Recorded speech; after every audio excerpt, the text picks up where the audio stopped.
ตัวนี้ลูกป้อนที่อยู่กรงเล็กนี่ลูกป้อนตัวนี้เข้มขาวห้องดีเด้อ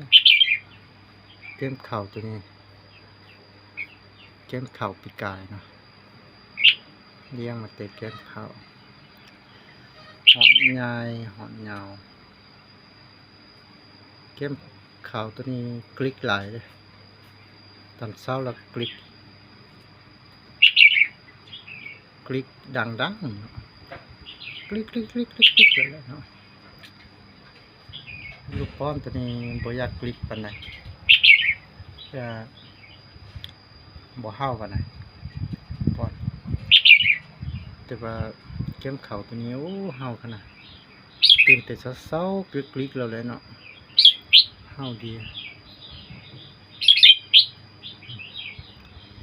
ฮ้อนหลายเราบ่อยากออกเพลง